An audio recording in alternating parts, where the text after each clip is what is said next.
호세아서 끝났죠? 호세아서 가운데 좀 은혜 받고 질문 있으세요, 혹시?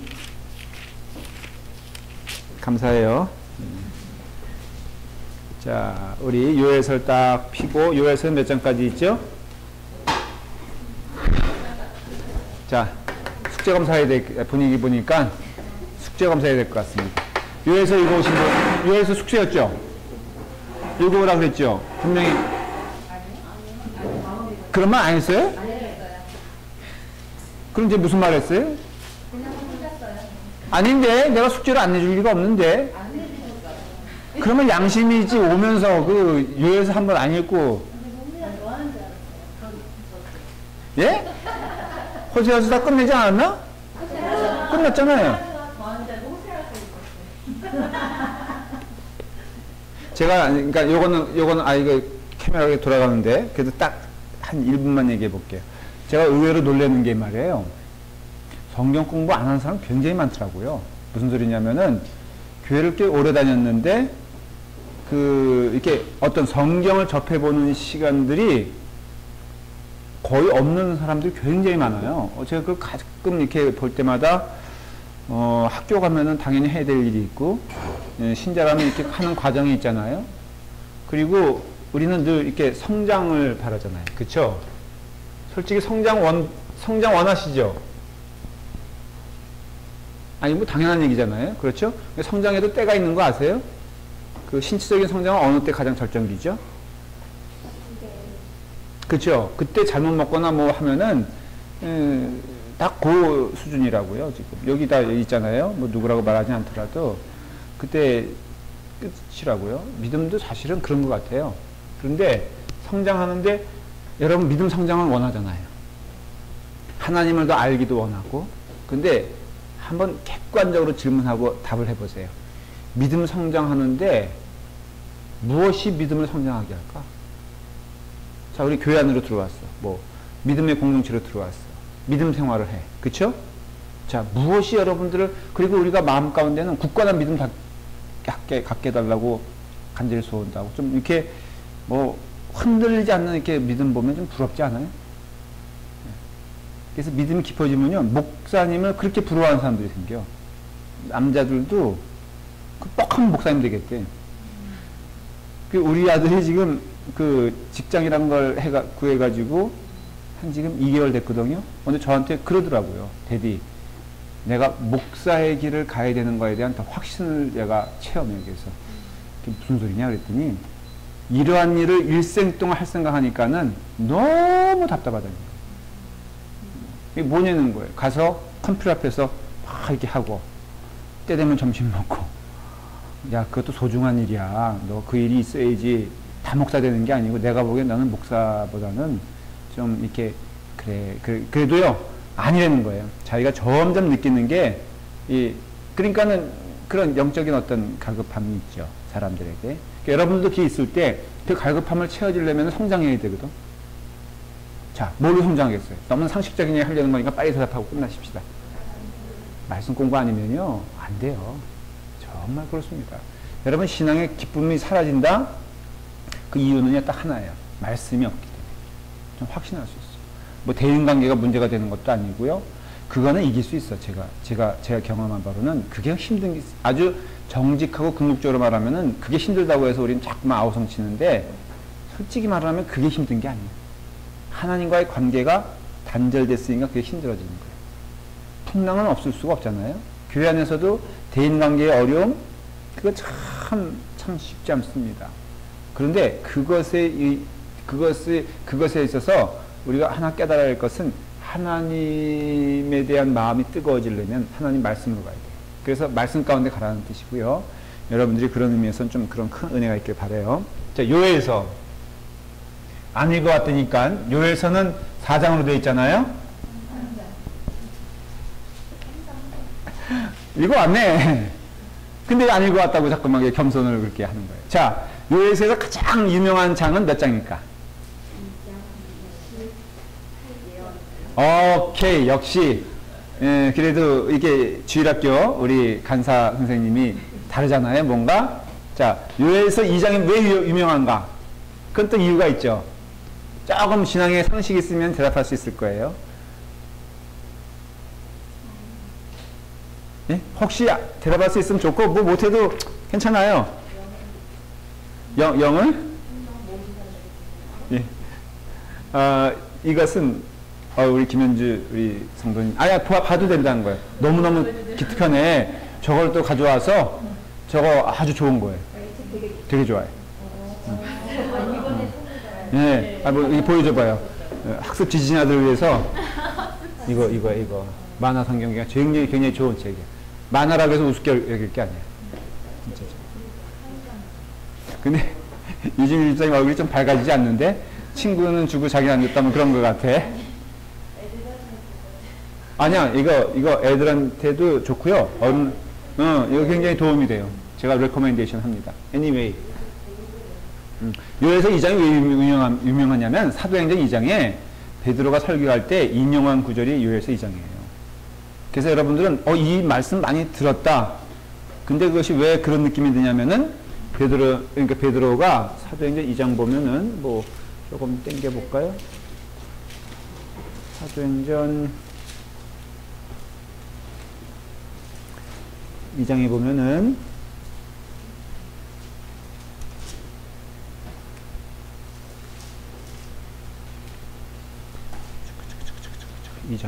2장 맞는데? 예?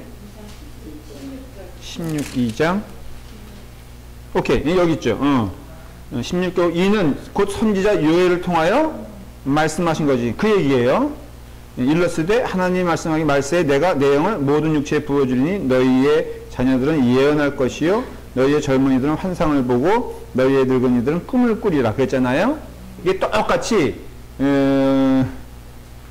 요에서 2장에 28절부터 있는 내용을 인용하는 거예요. 그래서 이제 베드로는 그걸 뭘로 해석한 거죠? 요에서를?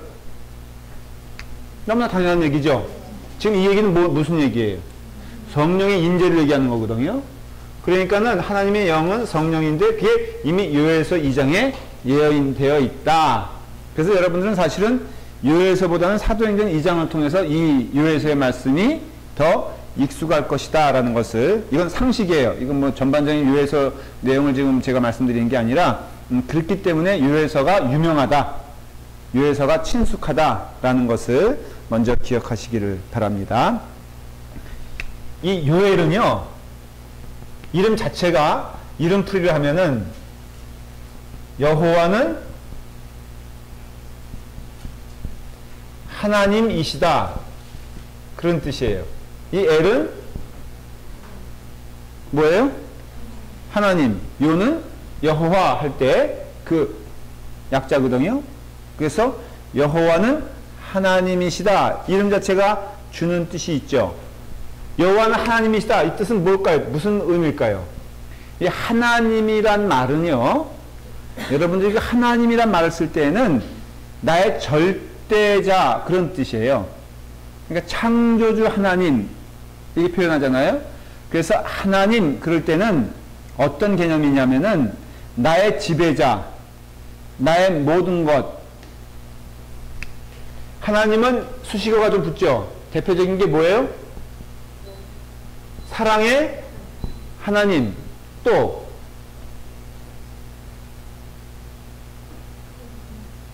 크게 대비되는 게 창조주 하나님. 이 두 가지예요.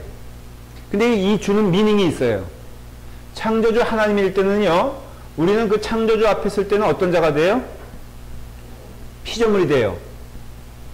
혹시 교리 공부할 때 배우신 기억이 나면 대답해 주셔야 돼요. 피조물의 역할은 뭐죠? 그렇죠. 하나님께 영광 돌리는 존재. 피조물의 존재의 의미가. 그래서 피조물이 가장 행복할 때는 어느 때 가장 행복해? 하나님께 영광 돌릴 때 행복한 거예요. 하나님께 순종할 때, 마치 뭐 도마가 있고 뭐 칼이 있다고 하십시다. 이 도마와 칼이 가장 행복한 때는 언제? 비유적으로 하자면은 이게 해서 만두 만들 때가 가장 행복하잖아요. 그러니까 그 용도가 있잖아요. 자동차는 굴러갈 때 행복하고, 선풍기는 바람 나올 때 행복하고, 에어컨은 시원할 때 행복하잖아요. 근데 지금 저 이 에어컨을 켜, 안 켜? 안 켜, 왜? 아니에요. 이거 고장났거든. 그러니까 오죽하면 저걸 틀겠어. 그러니까 여기는 이 에어컨이 있지만 이거는 전혀 존재 의미가 없는 거예요. 쓸모가 없는 거예요. 벌써 백 목사님 아시고 다 에어컨 지금 틀고 있잖아요. 그러니까는 마찬가지예요. 창조주 하나님 앞에 서 있는 피조물은 하나님 창조의 뜻에 순종하게 되었을 때 가장 행복한 거예요. 그런 의미가 있는 거예요. 자, 그러면은 태양은 피조물이죠? 어느 때 가장 행복할까? 아침에 떠오를 때 행복하잖아요. 아침 됐어. 태양이 나는 이제 짜증나고 이런 것도 좀 귀찮다. 그래가지고 안 떠오르면 되겠어, 안 되겠어? 그래서 태양은 아침만 되면 떠오르죠. 그래서 태양이 행복한 거예요. 왜 달님이 방금 우는지 아세요? 웃잖아요, 달님이. 왜 우냐? 밤만 되면은 그 아름다운 빛을 온천하에 내놓기 때문에 웃는 거예요. 그럼 왜 그게 달님에게 행복할까? 하나님이 정해진 그 창조의 질서에 순종하기 때문에. 그래서 인간 빼놓고는 다 웃고 있잖아. 여러분이 집에 키우는 개도 웃지 않아요? 안 웃어요? 그 집 개는 좀 이상하다. 그러니까는 인간만 인상 쓰고 있지, 보면은 다 행복한 거야.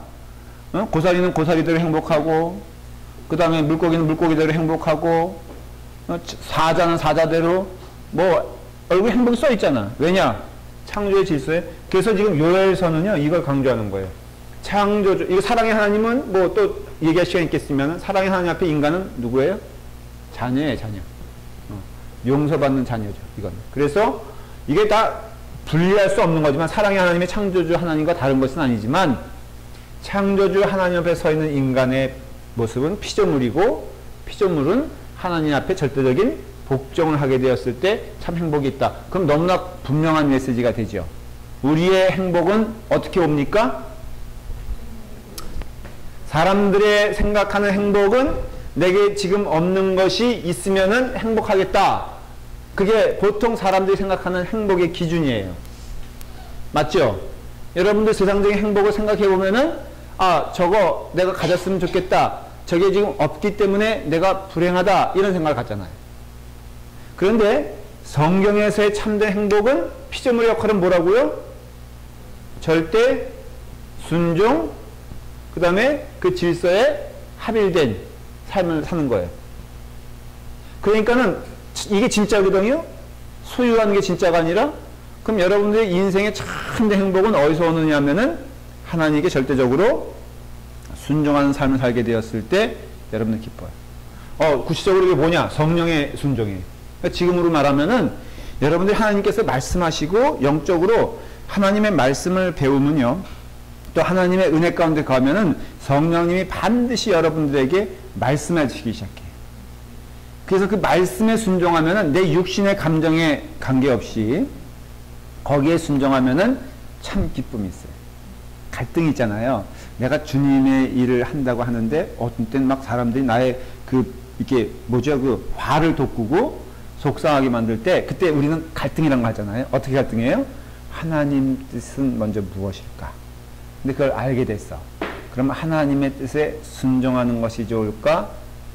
아니면 불순종하는 것이 좋을까라고 했을 때, 그가 하나님의 사람이라면 거꾸로 불순종하면 마음이 괴롭고 순종하면 마음이 기쁘죠. 근데 그 사람이 성령 받지 아니한 세상 사람이라면은 하나님의 말씀에 순종할 수가 없을 뿐더러 하나님께 순종한다는 모양을 냈을 때는 그 마음 가운데 뭐가 생겨요? 억울함이 생겨요. 그래서 여러분들이 이렇게 예를 들어서 교인들 간에 갈등이 생겼다고 하십시다. 잘 지내다가 누가 좋을까? 그냥 얘 두 사람 들면은 저기 윤 집사님하고 김범훈 집사님하고 뭐 당신 키가 크네, 뭐 내 키가 크네, 이런 걸로 유치하게 찰나하게 싸운다고 하십시다. 그랬는데 윤 집사님 마음 가운데 신앙의 도전이 생긴 거예요. 그래서 들은 얘기는 있어가지고 흉내 내보는 거야. 그래서 내가 김보선 집사님을 내가 마음속으로 주님의 이름으로 용서한다. 이제 그렇게 했어요. 말로도 하고 뭐 마음으로 한 것 같아. 근데 그날 밤에 잠을 자려는데 잠이 안 오는 거야. 분통이 터져가지고. 응? 내 마음 가운데 했긴 했는데 이게 내 마음을 편하게 하지 않아. 그럼 그 사람은 성령 받은 사람이 안 받은 사람이야? 안 받은 사람. 아니면 성령을 근심케 하는 거야. 그런데 내가 내자 주신 뭐 남들은 주변에서도 도움 준다는 게 절대 꿀리지 마 뭐 이렇게 얘기하잖아요. 이번에 손을 봐야 돼 뭐 이렇게 해야 되는데 서로 화해를 했어. 내가 먼저 손을 내밀었어. 근데 그날 밤에 그게 너무 잘한 거야. 내 마음이 너무 기뻐. 사람들이 나를 뭐 무시하고 뭐 상관없이 내 마음 가운데 하나님의 일을 했다는 그런 기쁨이 있어. 그 사람은 성령 받은 사람이 아니야. 성령 받은 사람. 그렇게 살아야 된다 이거. 그래서 이 창조주 하나님 앞에서는요, 이 중요한 단어가 뭐라고요? 이 순종이란 단어라 이거예요. 그래서 구약에 있는 예언서들은 대부분 지금 뭘 얘기하고 있는 거예요? 한마디로 말하면은 하나님 앞에 순종하라 이 얘기를 하고 있는 거예요. 그래서 예언서가 주는 메시지는 그 하나님은 사랑의 하나님인 건 맞지만 우리가 살려면은 어떤 자가 되어야 된다? 하나님께 순종하여 회개하여 돌아와야 된다라는 것이에요. 지금 시대적으로는 이 요엘서는 그 다른 성경 같은 경우는 그 시대적인 배경을 좀 알 수 있어요. 이사야서라든가 뭐 호세아서라든가 그 활동했던 시간대가 대강 어느 정도 되는 걸 알 수 있는데 이 요엘은 좀 알기가 어려워요. 그런 어떤 그 성경학자들은 이렇게 표현해요. 의도적으로 요엘 선지자란 사람이 어떤 시대적인 어떤 왕이라든가 그것을 얘기하려는 것이 아니라 참 하나님의 심판이 무엇인가를 설명하려고 하는 의도가 있어서 3장이니까 짧잖아요. 짧기 때문에 어떤 각설은 다 빼놓고 다시 말하면 내가 활동했던 시대는 언제고 이런 것들을 되도록 다 빼놓고 핵심만 전하기 원했기 때문에 그 스스로가 어느 시대 때 활동했던 선지자라는 것을 알릴 필요도 없었고 또 하나는 그 1장에 보면 뭐라고 되어 있습니까? 잠깐만. 요엘의 아들? 분이엘? 부두엘, 그러니까 요엘의 아들이 아니죠. 잠깐만. 부두의 아들이지, 부두엘의. 부두엘의 아들, 그러니까는 그 당시 사람들은 이미 이 사람이 뭐 누군가는 알 수 있었기 때문에 그 시대적인 배경에 대해서는 그렇게 이게 관심을 많이 갖지 않았다라는 것을 말해준다는 것이에요. 근데 대강은 알 수 있어요. 이때가 언제일까? 성전이 워킹하던 때다. 이스라엘 시대 때 이게 남유다의 사람이거든요.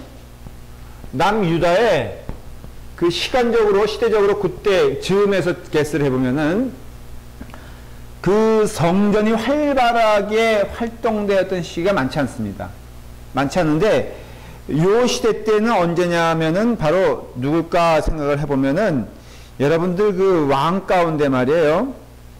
그 요아스라는 왕을 아세요? 요아스?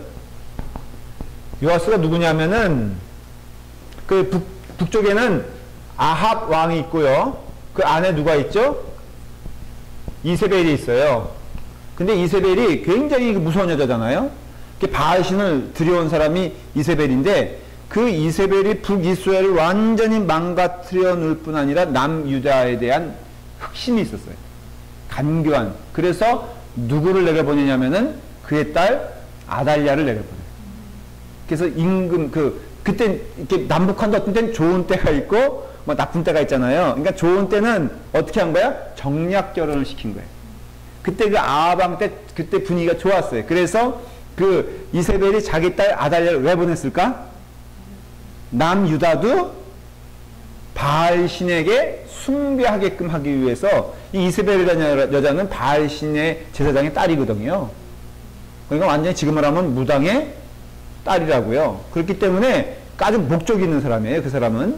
그래서 남유다에 아달랴를 보내가지고는 이 아달랴가 어떤 여자냐면요. 어떻게 보면 엄마 이세벨보다 무서워. 그래가지고 다윗의 씨를 완전히 몰살시켜버립니다. 그가 여왕이 돼버려요. 근데 여왕이 됐는데 그 다음에 무슨 짓을 하겠어? 이 여자가. 한국에도 조선이 뭐 왕이 되면 그 다음에 왕의 친족들이 다 죽잖아요. 남아나지 못하잖아. 아달랴가 그렇게 되면서 모든 왕족들 다 죽여버립니다. 실질적으로. 그러니까는 다음에 다윗의 그 후손이 왕이 될 수 있겠어, 없겠어? 없는데 자기 시누이가 몰래 한 명을 빼돌려. 그 사람이 요아스예요, 요아스. 그래서 요아스가 7살이 됐을 때 왕이 돼. 왕이 되면서 요아스가 좋은 왕이었다 나쁜 왕으로 변합니다. 그 초창기에는 굉장히 그 어떤 성전 개혁과 신앙 개혁을 열심히 했던 사람이에요. 나중에는 변질이 돼서 문제가 돼요. 그런데 어쨌든 간에 그러한 사람이었으니까는 그 당시에 그 제사장 그룹과 그 성전의 그 어떤 것들이 활성화가 됐거든요. 그래서 이 부두엘이라는 사람이 누구냐면은 제사장이에요. 그러니까는 대략 요아스 시대 때 이게 시간적으로 언제냐면은 BC 835년 정도가 돼요. 835년. 성경이 마지막으로 쓰여진 게 BC 한 450년 정도 되죠? 그러니까 한 400년 사이 마지막 쓰여진 거. 그 다음에 이때는 450년이 암흑기니까는, 그러니까 성경 중간기니까는 이렇게 돼요. 시간적으로 대강 감이 잡히세요? 그러니까 지금으로 말하면 400년 전이면 어느 정도 될까? 미국에서 한창 뭐 하고 있었겠죠? 남북전쟁? 맞나? 예? 아니, BC 말고 지금부터 400년 전에. 아니, 그 따지자는 게 아니라 지금부터 상상해 보는 거예요. 400년의 세월이 이게 긴가 짧은가를. 그때 남북전쟁인가? 아이고, 400년 전에 나라가 건국이 됐어요. 네? 아유, 그냥 본론으로 가죠. 그래서 우리는 이렇게 세상적인 얘기하면은, 그래. 아유, 참 감사해요. 성경만 알면 되지. 성경도 모르면서 뭘. 자, 그래서 요엘은 그런 얘기예요.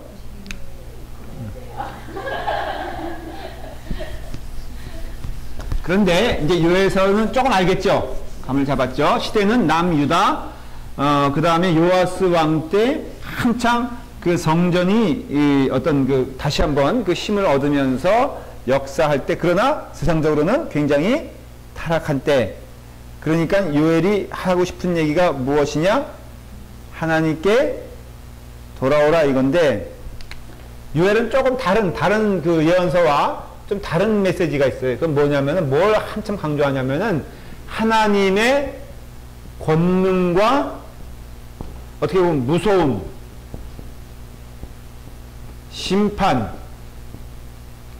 이것을 먼저 굉장히 강조를 해요. 이게 무슨 뜻이냐면은, 하나님을 어떻게 봐라? 우습게 보지 말라라는 것이에요. 이게 사실은 굉장히 많은 어떤 강조점을 가지고 있어요. 요엘은 다른 성경의 어떤 거와 비교했을 때, 다른 성경도 그 얘기를 하지만은, 요엘서는 뭘 강조한다고요? 하나님을 무서워해라 이거예요. 니네가 하나님의 심판은 반드시 어떻다? 온다라는 거예요. 그리고 1장부터 2장까지, 1장 주로, 2장 첫 번째 파트까지는 뭐냐면 메뚜기 얘기를 하거든요. 예, 메뚜기 하면은 우리들 유재석 씨 생각을 하잖아요. 메뚜기가 우습습니까? 무섭습니까? 오케이. 지금 다 내가 이렇게 나올 줄 알았어. 혹시 메뚜기 정말 그러니까 드셔보신 분? 한번 손 들어봐. 문화가 어떤지 나랑 공감되는 문화. 개구리? 오케이. 메뚜기 있잖아요. 도시락까지는 아니었어. 그렇지만은 그 주전자에다가 이제 메뚜기를 막 잡아요. 그래가지고는 그 꽁문을 막어. 막혀있나? 이미 막혀있나? 그게 이렇게 걸러지니까 이렇게 주전자 해가지고 그걸 한 몇십 마리 이렇게 잡아가지고는 그 다음에 불 위에 놓으면은 그게 이게 타타타타탁 튀면서 이게 어떻게 볶아지기도 하고 뭐 구워지기도 하고 그래요. 그러면 그게 이제 바삭해질 때까지 이제 해요. 그럼 그게 시골에서는 아주 1등 그 간식이었어요. 영양식이었어요. 근데 이게 중국으로 가면 달라집니다, 여기가. 왜 달라지냐면은, 여러분들 그 토지란 그 뭐죠? 펄벅의 돼지. 읽어보셨어요? 거기 뭐가 나오죠? 메뚜기 떼가 나오죠. 거기는 볶아 먹을 메뚜기가 아니야. 그게 한번 몰려오면요, 인생 끝이야. 뭐, 셀 수 없는, 아마 수천 마리, 뭐 수억 마리일지도 몰라. 그게 들판에 딱 와서 곡식이 꼭 물을 읽을 때 오잖아요. 그러면은, 그게 한번 휩쓸고 가면요, 이거는 사자가 와서 한두 마리 잡아먹거나, 뭐, 범이 와가지고 소 한 마리 잡아먹는 게 아니야. 이거는 완전히 그냥 한 톨도 남겨놓지 아니하고 다 거기가 거덜나는 거예요. 그러니까 메뚜기 때가 오면은 거기 있는 사람들은 이제 생명의 끝이야. 먹을 게 없으니까. 심지어는 풀도 없는데. 그래서 우리는 메뚜기 하면은 뭐 간식으로 생각하지만 이 중국에서는 메뚜기 하면요, 그냥 자지러지는 거예요. 근데 여기서 이 똑같은 일을 지금 요엘서에서 말하고 있는 거예요. 거기도 그런 현상이 있었나 봐요. 메뚜기가 와서 완전히 쓸어버린 거예요. 그게 과거의 사건을 비유적으로 얘기하는 거예요. 그러니까 하나님의 심판이 과거에 있었다 없었다? 있었다. 너는 왜 그것을 자꾸만 잊어먹느냐? 너희 앞으로 이보다 더한 하나님의 심판이 있을 것을 왜 모르느냐? 왜 부인하느냐? 한마디로 말하면 이거예요. 자, 여러분, 지금 여러분들에게 주시는 영적 메시지가 있지 않습니까? 그러니까 저를 보세요. 여러분들에게 마지막이 있을 것 같아요? 없을 것 같아요? 정말로 있다고 믿어져요? 근데 보니까 믿어지는 사람처럼 안 사는데, 제가 보기엔. 말로는 믿어진다 그러는데 행동을 보면은 아닌 것 같아요. 그래서 하나님 앞에 대면할 때 어떡할 거예요, 대체? 그런 얘기하면은 되게 뭐 이렇게 막 그 부담스러워해요. 근데 성경을 보면요, 그 부담이 있어야 돼요. 우리 자꾸 숨는데 성경을 모르는 사람들도 있어요. 성경 자체를요, 왜 피하냐? 성경이 주는 심판의 메시지가 너무 분명하거든. 솔직히 말해보세요. 이 땅에 살면서 하나님의 사랑 누리면서 복되게 산다. 이것도 맞지만은 성경이 주로 강조하는 것은 준비하라는 거예요. 그리고 너희의 삶의 과거를 보면은 하나님이 계신 것을 인정을 하고 하나님은 심판자라는 것을 인정하지 않느냐? 우리의 과거를 보게 되었을 때 우리는 때로는 우리의 죄 때문에 괴롭당하고 우리의 죄 때문에 힘든 삶을 살았다는 것을 인정하죠. 그럼 뭐예요? 우리 가운데 그 마지막 때가 심판의 죄의 결과가 반드시 있다 없다? 있다라는 걸 말해주고 있는 거거든요. 여러분, 죄의 결과는 세상의 진리를 봐도 있습니다. 그러니까 여러분들이 있는 죄를 결코 그냥 넘어갈 수는 없다는 것도 인정해야 돼요. 그렇다면 우리는 하나님 앞에 말로는 하죠. 죄인이고 죄를 짓고 있습니까? 안 짓고 있습니까? 짓고 있어? 안 짓고 있어? 그럼 그거에 대한 결과와 심판이 있을 것도 아세요? 여러분들이 오늘 머리를 숨는다고 해서, 눈으로 숨는다고 해서 숨겨질 일들이 아닌 것임을 여러분 알아야 돼요. 저는 그런 일들을 너무너무 봐요. 목사이기 때문에. 저도 어떤 때는요, 두렵고 떨리는 마음이죠. 숨길 수 있고 또 숨기는 때도 있어요, 사실은. 교인들에게는 여러분, 정말로 헌금할 때는요, 하나님 앞에 정성을 다해서 정직하게 헌금하십시오. 근데 목사다 보니까 헌금할 때가 너무 많아. 그래서 어느 교회 갔어. 초대받아 갔어. 창립 기념예배군요. 꼭 헌금을 하잖아? 이름을 써내는 게 아니잖아요? 제가 얼마 할 것 같아요?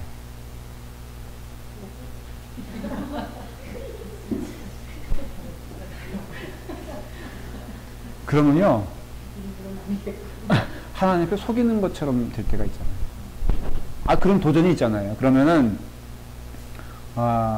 상황적으로 어쩔 수 없더라도 내가 그런 사람이라는 걸 인정할 수밖에 없는 거예요. 근데 그 하나의 뭐 우스운 예가 될 수 있지만, 우리는 하나님 앞에서 속이고는 못 사는데 속이며 살아.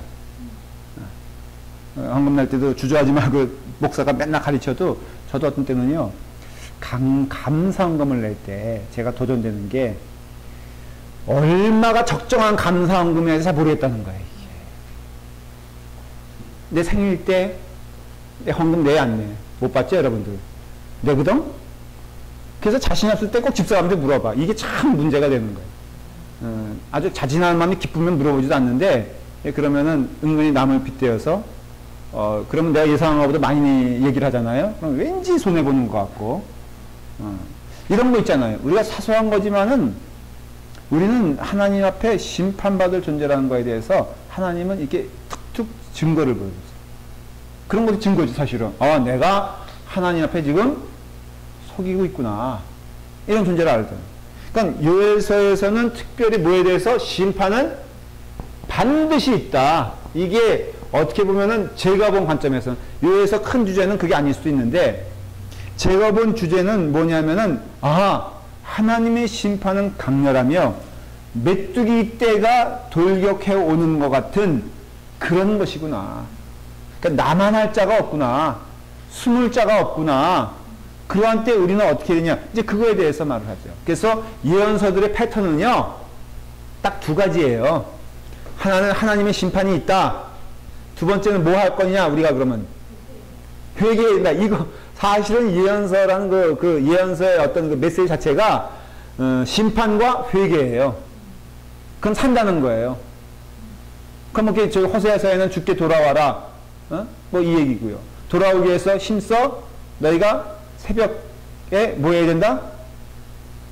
새벽기도 나와야 된다. 이 얘기예요. 한마디로. 호세아서를 읽었으면서 새벽기도 안 나오는 분들은 정말로 강심장이야. 수요시 성역공만 나와도 감사하지 뭐.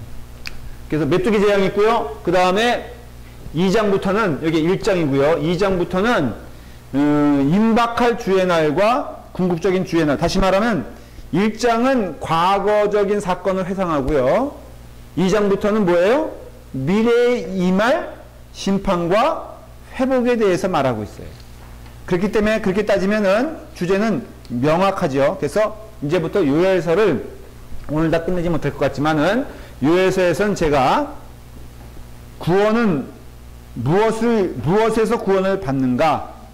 우리가 대체 무엇에서 구원을 받아야 되는가? 라는 질문을 할 거고요. 안 적으셔도 돼요. 두 번째는 구원이란 대체 무엇인가를 말씀을 드릴 거예요. 요엘서를 빗대서 우리는 대체 무엇에서 구원을 받아야 되며 또 구원이란 무엇인가? 라는 것에 대해서 말을 하려고 합니다. 자, 첫 번째, 우리는 구원을 무엇에서 받아야지만이 그것이 구원인가? 라는 것에 대해서 말을 할 수가 있어요. 어떤 사람에게 전도하잖아요? 여러분 구원받아야 됩니다. 그러면은 어떤 때 이렇게 당돌하게 질문하는 사람이 있어요. 도대체 뭐에서 구원을 받아야 됩니까? 그게 무슨 뜻이에요? 그렇게 질문할 때는? 한번 생각해 보신 적 있어요? 그렇게 은유적으로 질문하는 사람도 있어요. 구원받아야 돼요. 그러면은 왜냐면 자기 자신은 지금 구원받을 필요가 없다라고 생각하는 거예요. 대체 기독교인들이 맨날 구원 얘기하는데, 그런데 대체 무엇에서, 나는 죄인 아니에요. 나는 지금 구원받을 필요성을 느끼지 못해요. 당신들이 구원이라고 말을 하는데 대체 그 구원이 나는 뭔지 이해할 수가 없어요. 대체 무엇에서의 내가 구원을 받아야지만이 됩니까? 라고 할 때 성경에서 말하는 그 질문은 궁극적으로 아까 이거예요. 피조물의 위치에서 이탈된 것이 여러분들이 지금 삶이 불행한 이유입니다. 그렇게 말을 해요. 그런 점에 있어서는 내가 구원에 대해 내가 죄인이다 라는 것에 대하여는 답하기 어렵지만은 내가 지금 불행합니까? 라는 것에 대해서는 답할 수가 있어요. 인간들 불행합니까? 행복합니까? 자, 인간이란 존재를 놓고 우리 좀 철학적인 질문 한번 던져볼게요. 인간이란 존재는 불행한 존재일까요? 아니면은 행복한 존재일까요? 행복한 존재예요? 아, 진짜예요?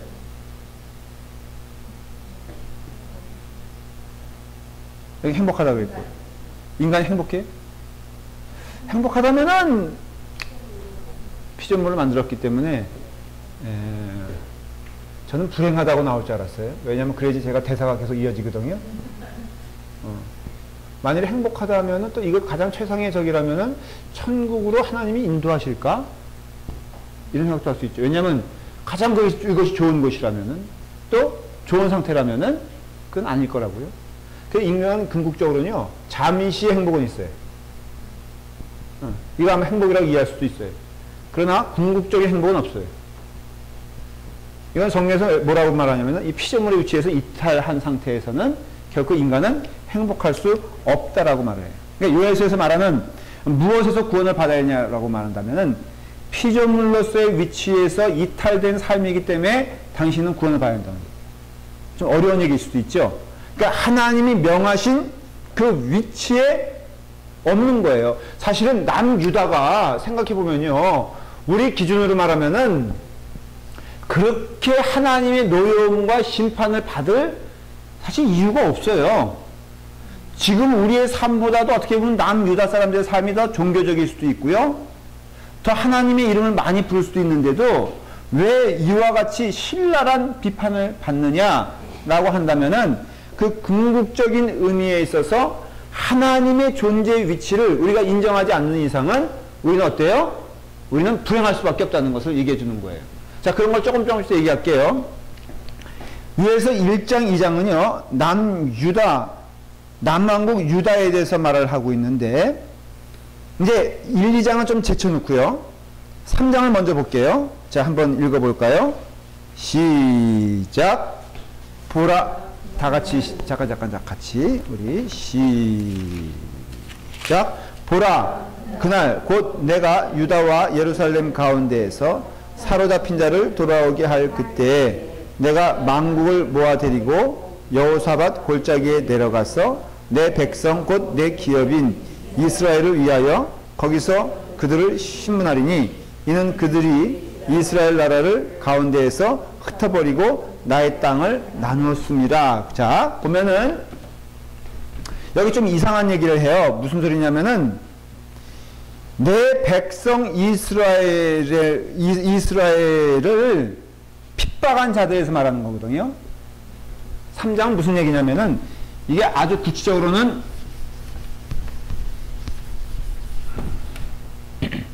두로라는 나라가 있어요. 기억하세요, 혹시? 시돈이라는 나라가 있어요. 그 당시에 대표적인 이방 나라예요. 근데 이 나라들의 특징이 뭐냐면은 이스라엘 나라를 핍박했던 나라들이에요. 그리고 막 그 포로 잡아가고, 그러니까는 지금 하나님이 비록 이스라엘 사람들이 타락한 자들이지만 하나님의 백성이거든요. 그래서 하나님이 이제 심판을 이제 하시는데, 한 명도 남김없이 하나님께 대적했던 자들을 심판하시겠다는 뜻이에요. 그게 바로 대표적으로 뭐라고요? 두로와 시돈인데, 그게 어디 나오냐면은 3장 쭉 읽다 보면 제가 다 읽지 않고 4절에 시작. 두로와 시돈과 블레셋 사방아, 너희가 나와 무슨 상관이 있느냐? 너희가 내게 보복하겠느냐? 만일 내게 보복하면 너희가 보복하는 것을 내가 신속히 너희 머리에 돌리니. 이게 무슨 말인지 이해가 되시죠? 이스라엘 땅이 이렇게 있는데, 블레셋은 여기 있던 민족이고요, 두로와 시돈은 여기 있던 민족이에요. 그런데 이 나라들이 누굴 자꾸 이렇게 괴롭힌 거예요? 네? 남유다 괴롭힌 거예요. 자, 근데 하나님은 지금 이런 블레셋과 두로와 시돈을 어떻게 이해하시는 거예요? 자, 괴롭힌 건 두로와 시돈과 블레셋이 하나님 괴롭혔어, 안 괴롭혔어? 네? 괴롭힌 적 없어요. 그들이 뭐 작정하고 하나님 몰아내자고 한 것도 아니야. 다만 그들은 주변 땅에 있어서 자기네 땅을 넓히기 위해서 어땠어요? 이스라엘 사람들을 괴롭히고 남유다를 침략한 거라고요. 근데 지금 이 성경의 내용을 보면은 이 내용은 뭘로 이해가 돼요? 그 두로와 시돈과 블레셋 사람들이 누굴 대적한 거야 되는 거예요? 하나님을 대적한 게 되는 거예요. 그러니까 하나님의 백성이, 하나님의 이름으로 살아가는 백성들이 타락했다 할지라도, 그래서 여기서 우리가 잘못 오해하면요, 이런 식이 돼버려요. 이건 이제 해석하기 좋게, 목사님들이, 저 같은 사람이 뭐라고 했냐면은, 목사 건들지 말라. 왜? 건드리면 어떻게 된다? 다친다 이거예요. 누가 가는 나비두지 않아. 그렇게 하고 싶은 말이 뭐예요? 하나님이 주의 종을 건드리는 자들은 반드시 하나님께서 손보신다. 그거 믿으세요, 안 믿으세요? 안 믿어요? 이러면 이제 당하는. 없나? 있어요? 예. 그 이런 거예요, 바로 이런 거. 지금 블레셋이 남유다를 했지 언제 하나님을 했냐 이거예요. 그런데 요엘서 보니까 이게 딱 해서 이게 목회서신과 똑같다니까. 예. 요엘서에서는 말하는 것이 너희들이 날 지금 건드리고 있는데 내가 지금 너희들을 반드시 그냥 내버려두지 아니하고 어떻게 한다? 심판의 골짜기로 모으게 할 것이다. 예. 그래서 우리가 이렇게 생각하면 돼요. 어떤 신앙적인 일이라든가 또 하나님의 일이라든가 하나님의 사람들이라든가 성도 간에 정말로 사이좋게 지내야 돼. 왜냐하면 어차피 자 보십시오. 이거 아마 맞는 얘기일 거예요. 우리 저기 김범선 집사님하고 윤영희 집사님이 사이가 둘이 안 좋잖아요. 키로 싸웠다고 그랬잖아요. 근데 둘 다 하나님의 사람이 아니야. 하나님의 사람이잖아요. 그렇죠? 그럼 결국은 그 상대방에게 상처를 주는 거는 하나님께 대적하는 꼴이 된다 이거예요. 결과적으로는. 그럼 상대방도 마찬가지. 상대방도 나를 대적하는 것은 결국은 뭐예요? 그래서 우리가 흔히 하는 얘기가 우리가 하나님의 영광을 위해서 모였는데 결국은 우리가 하나님의 영광을 가리는 일을 하면 안 되지 않느냐 이런 얘기 하지 않아요? 그게 왜냐하면은 궁극적으로는 그게 영적인 거거든. 이게 내가 그냥 여기서 인간의 어떤 그거 끝나는 것이 아니라 이 모든 것들이 뭘로 연결된다? 하나님의 영으로 연결되기 때문에 그래서 그 민족들이 하나님을 핍박하는 것이 바로 나타나는 현상이 하나님의 백성들과 그것이 연결된다는 것을 알 수가 있어요. 그렇기 때문에 자 이제 신나게 두로와 시돈과 블레셋이 남유다를 쳤죠. 만만하니까 쳤어요. 그렇죠? 만만하니까 쳤는데 어쨌든 그런 의미에서는 세상의 정의도 마찬가지야. 악한 짓을 하는 자들은 반드시 망한다라는 것이에요. 악한 삶을 사는 자들은 반드시 하나님이 그냥 내버려두지 않는다라는 것이에요. 이 주변에 중국과 한국과 일본이 있어요. 어느 나라가 하나님의 민족입니까? 한국이라고 믿고 싶죠? 그렇죠? 한국이 하나님의 민족이에요. 그렇죠? 이 일본 분들은 여기 일본 분들 없죠? 하여간 이 사람들은 참 이상해. 자기가 나쁜 짓을 해놓고선 나쁘다고 말하지 않아. 그렇죠? 중국은 한국을 완전히 자기 손톱에 때만큼도 못 여겨. 그러니까 이 두 나라는 다 이게 일본은 지진으로 해서 뭐 이렇게 다 갈라져서 망할 거라고 기도 열심히 하잖아요. 어떤 분들은 진짜로 그렇게 기도하는 거 내가 들었어요. 중국은 떼놈이라 그래가지고 이놈들은 지들끼리 싸우다가 망한다고. 이제 그래서 항상 우리 중국에 가서 기도할 때는 이렇게 기도하잖아요. 나라가 분열되게 도와주시옵소서. 그래서 저 티벳 저렇게 아주 나쁜 짓 하고 있는데 티벳도 저기 하고 만주는 또 우리 땅 아니냐. 그러니까 만주여 일어나라 뭐 이렇게 하기도 하고. 그래서 많이 하는데 한국이 뭐 근데 그건 있어요. 여러분 남을 침략한 민족은요 궁극적으로는 복된 삶을 살 수가 없어요. 그건 아셔야 돼요. 정말 참된 복이 뭐냐? 이건 굉장히 질문이에요. 원래 보면 평화를 사랑하는 어떻게 누가 그러던가? 제가 들었어요. 평화를 사랑하는 민족은 다 망했대요. 한마디로 말하면 강해져라 이거 같은데 인디안도 망했고 뭐 저기 유럽 그 이러한 사람들이 그냥 득세하는 과정에 많은 민족들이 평화로운 민족들이 다 망했고 뭐 그렇게 얘기하더라고요. 그런데 아십시오. 악한 자, 강한 자는요 반드시 그 마지막은 비참하게 돼 있어요. 이건 영적 진리예요. 성경의 약속이 뭔지 아세요? 하나님이 두는 시퍼렇게 뜨고 살아계시기 때문에 심판자 하나님이라고 했잖아요. 심판자 하나님은 공평하세요. 악은 반드시 벌하시고 선은 반드시 칭찬해 주세요. 이게 진리예요. 그러니까 여러분들 눈에 보이기에 잠깐의 그것을 속상하지 말아야 될 것은 우리는 신자로서 어떤 삶을 살아야 돼요? 부단히 선한 삶을 살아야 돼요. 하나님 앞에서 정직한 삶을 살아야 돼요. 여러분 여기서도요. 이렇게 막 혈기 부리고 뭐 내 거 못 찾아 먹으면 그냥 이런 사람들은 결국에는 그 마지막에 심판이 있다 없다? 있어요. 그러나 그 마음이 선한 마음이 되어 예수님의 마음으로 살아가는 자들은요. 잠시는 손해보는 것 같아도 궁극적으로는 어때요? 궁극적으로는 열매가 있어요. 지금 여기서 하나님은 차근차근 말씀하시는데 사람이 많음이요. 한번 여러분 3장 14절 보세요. 자, 시작. 사람이 많음이요. 심판의 골짜기에 사람이 많음이요. 심판의 골짜기에 여호와의 날이 가까움이로다. 해와 달이 캄캄하며 별들이 그 빛을 거두는도다.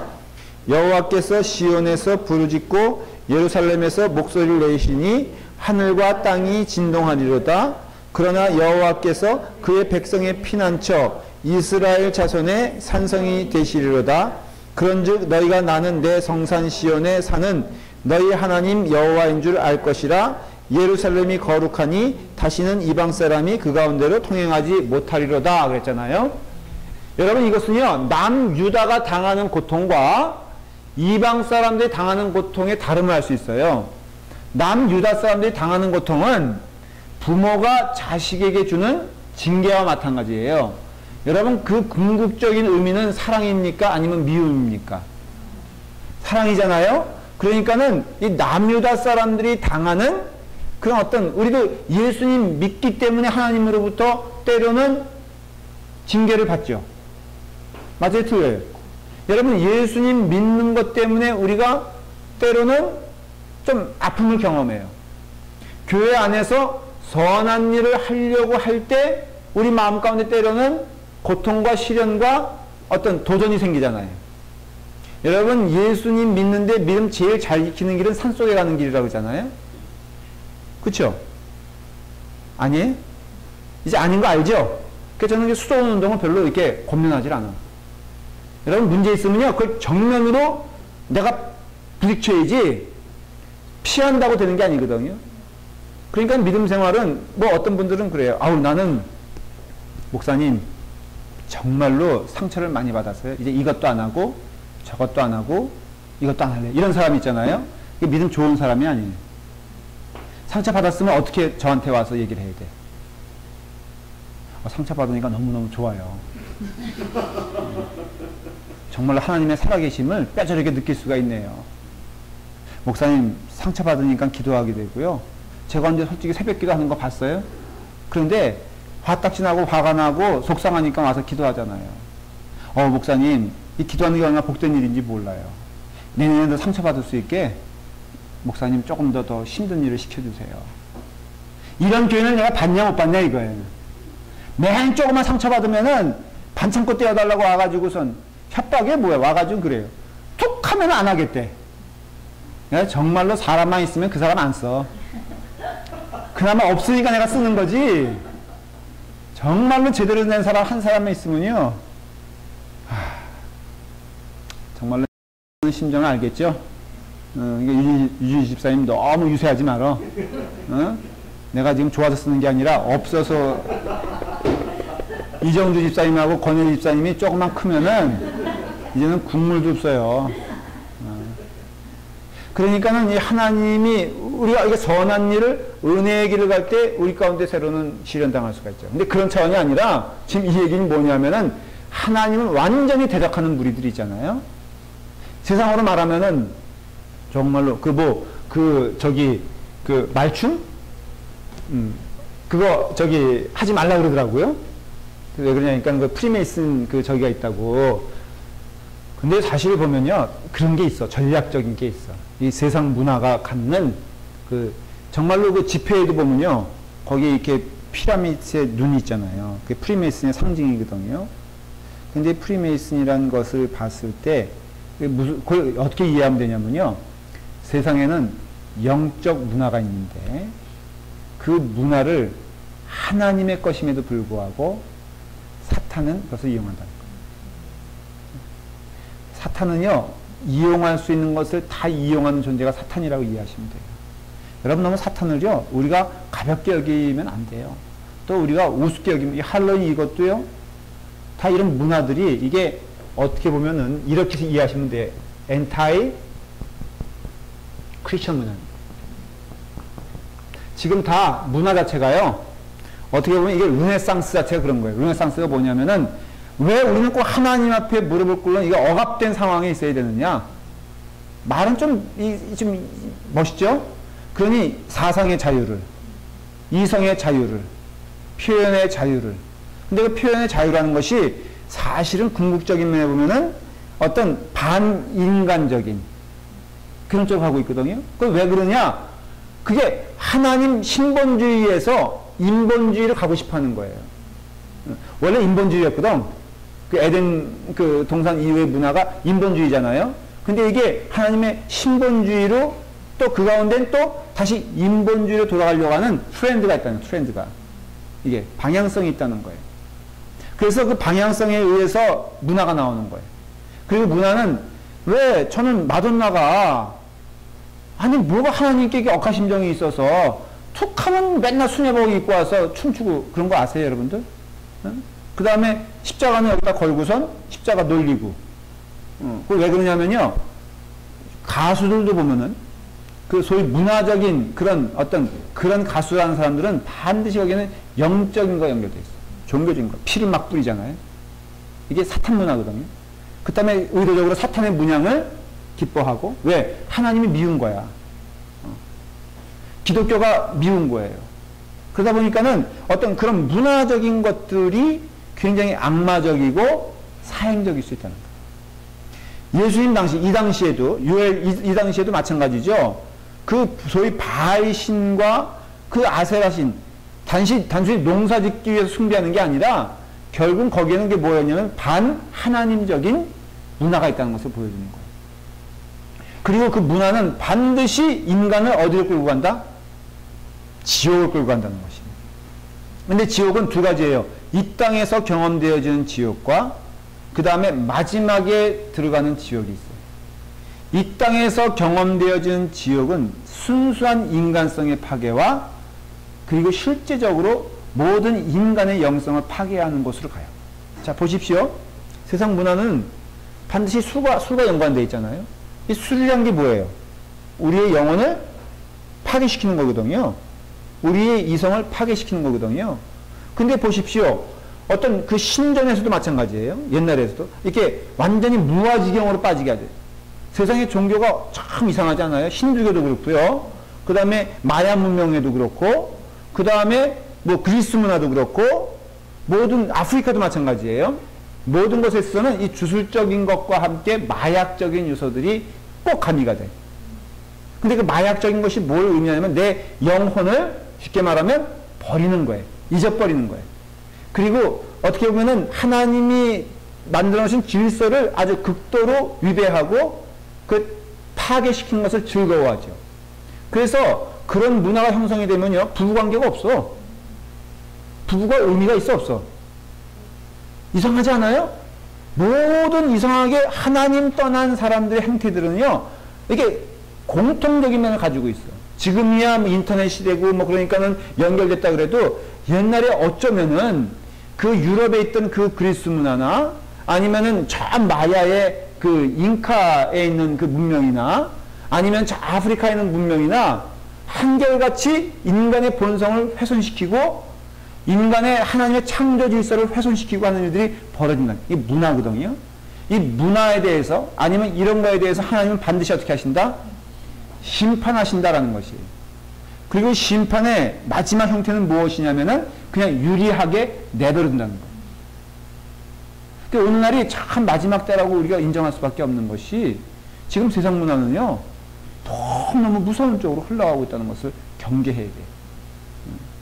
그래서 우리도 뭐 홀리윈 하는데 나는 오늘 이것이 어떤 수비적이나 수세적인 그런 문화가 되지 아니하고 정말 아이들에게 참 하나님의 귀함을 가리키며 이 세상 문화가 얼마나 우리의 영혼을 갉아먹고 있다는 것에 대해서 우리 아이들도 좀 배워야 될 필요가 있다라고 믿어요.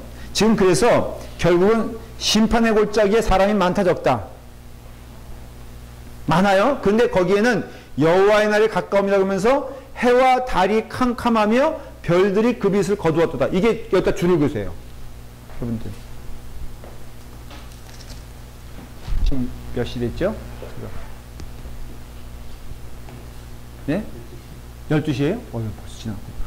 거기 보면은, 보세요. 해와 달이 캄캄하다 그랬잖아요? 그 빛을 거두었다 그랬잖아요? 잘 보세요. 저를 보세요. 이게 무슨 의미일까요? 자, 거기 몇 가지가 나오죠? 해, 달, 별. 이게 무슨 뜻이에요? 이게 사라진다, 안 사라진다? 네? 원래 안 사라져요? 아니, 이 뜻이 뭐냐고. 그러니까 읽었잖아요, 우리가. 이게 사라진다는 거거든요? 여러분, 한번 상상해 보신 적 있어요? 해가 사라져. 달이 사라져. 별이 사라져. 혹시, 여러분 그런 프로그램 투어 하신 적 있어요? 그 크리스탈, 킹스 캐년에 가면요. 그 크리스탈, 케이브라는 데가 있어요. 가보셨어요? 캘리포니아 살면서 그런 데 안 가보면 어떡해. 그 수정동굴이거든요. 그 킹스 캐년 쭉 가다 보면요. 근데 거기는 이게 신차가 튼튼해야 돼. 왜냐면 2km를 계곡으로 내려가야 돼. 근데 캘리포니아에선 가장 천연적인 그 수정동굴이에요. 가보시면요. 근데 굴에 들어가요. 딱 이제 들어가서 이제 그 밑에까지 쭉 가면은, 야, 정말로 아름다워. 그 아름다운 걸 왜 느끼는지 알아요? 불이 있거든. 조명이 있잖아요. 조명이 쫙 비죠. 근데 가운데를 딱 들어간다면은 그 안내원이 이렇게 말해요. 지금부터 암흑이 무엇인가를 보여주겠습니다. 그리고선 조명을 다 꺼버려. 딱 3분 주겠다는 거예요. 제가요, 미치는 줄 알았어요. 과장이 아니야.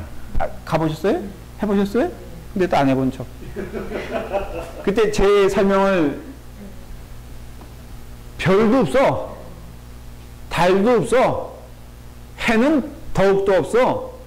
우리 집사람이 이렇게 했는데요. 솔직히 전혀 안 보여. 내 손가락도 안 보이는데, 이렇게 해도. 여러분, 그런 곳에서 3분이 있는데요. 아예 죽으면 죽었지. 근데 죽으면 안 돼. 지옥이 그런 곳이거든. 그러니까 그런 곳에서 3분 동안 있으면서 나중에 숨이 막 이렇게 턱 차오르는데, 막 숨이 막히려고 하는데 보니까는 느낌에 1분 지나는 것 같아요. 안면이 끝까지 안 하더라고. 그러더니 정말로 나 죽겠다 그럴 때 사람들이 막 이렇게 막 소리 저기도 하고, 어떤 사람은 무서워서요 막 소리를 질러. 그런데 3분 딱 불 켜지니까 숨이 확 쉬어지는 거예요. 아유, 불신자들은 글로다 데려가야 돼. 왜냐하면 요 장면이 그거거든. 해도 없어, 달도 없어, 별도 없어. 그러니까 여호와의 심판이 이렇게 무서울 거에 대해서 경고하는 거예요. 근데 반드시 심판이 있다 없다? 있다는 것이. 자꾸만 심판 얘기 강조하면 어떨지 몰라도요, 이거 알아야 돼요, 여러분들. 오늘 열심히 살아야 돼요. 주님의 날을 예비해야 돼요. 아니면 우리도 똑같이 이런 심판을 당할 수밖에 없는 거예요. 그렇기 때문에 세상 문화, 이거는 기독교, 그러니까 신앙의 공동체를 향한 조롱과 비웃음과 공격을 했던 그 세상에 대하여 말하는 거예요. 그러니까 오늘날에도 똑같이 말할 수 있어요. 저 세상 문화는요, 반드시 심판을 받습니다. 저 세상 문화는요, 반드시 하나님의 준엄하며 무서운 심판에 놓여 있다는 것을 우리는 알아야 돼요. 그러니까 거기에 너무 우리는 두려워할 것이 없어요. 다만 우리가 하나님의 뜻에 따라 순종할 필요는 있는 것이지.